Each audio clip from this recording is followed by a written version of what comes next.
আসসালামু আলাইকুম ওয়া রাহমাতুল্লাহি ওয়া বারাকাতুহু।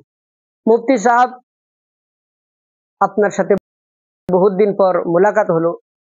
আল্লাহর বহুত প্রশংসা। আমরা আপনার সামনে একটি মাসআলা, দ্বীনি মাসআলা আপনাকে জিজ্ঞাসা করব। আপনি কোরআন ও হাদিসের মোতাবিক উত্তরটি দিবেন। সামিঈন ওয়া নাজিরিন সবাই শুনবেন। আপনি সহি তোর পর উত্তর দিবেন। সেটি হলো যে কোনো মসজিদে কিংবা কারণে ইমাম সাহেব মওজুদ থাকে না, তো সেই ওয়াক্তের নামাজ পড়ার ক্ষেত্রে মওজুদ মুসল্লিয়ান ইকরামের মাঝখান থেকে একজন এরকম ব্যক্তিকে নামাজ পড়ানোর দায়িত্ব দেওয়া হয়, যেই ব্যক্তি নাকি সুদ খায় এবং দাড়িও চাচে, এবং এরকম ব্যক্তির পিছনে মুসল্লিয়ান ইকরাম খুশির সাথে নামাজও পড়ে নেয়।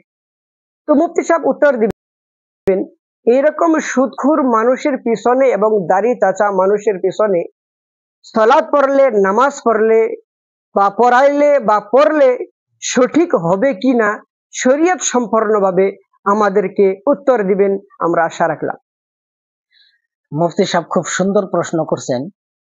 যে ব্যক্তি সুদ খায় এবং দাড়ি চাচে, এরকম ব্যক্তি যদি ইমামতি করে, তার ইমামতি করা যাবে কিনা? খুব সুন্দর প্রশ্ন। যে ব্যক্তি সুদ খায় এবং দাড়ি চাচে, এরকম ব্যক্তির ইমামতি করাটাই মুকরুহে তাহরিমি। আর মুকরুহে তাহরিমি হারামের কাছাকাছি। এবং যে ব্যক্তি সুদ খায় এবং দাড়ি চাচে, এরকম ব্যক্তির ইমামতিতে যারা নামাজ আদায় করবে, তাদের নামাজ মুকরু হবে। আল্লাহ তাআলা আমাদেরকে এসব মাসলা মাসাইল শোনা, বোঝা এবং আমল করার তৌফিক দান করুক। এর হাওয়ালা ফাতাওয়া মাহমুদিয়া জিলদ নম্বর 6 আর দুরুল মুখতার 1 নম্বর জিলদে এই মাসলা উল্লেখ আছে।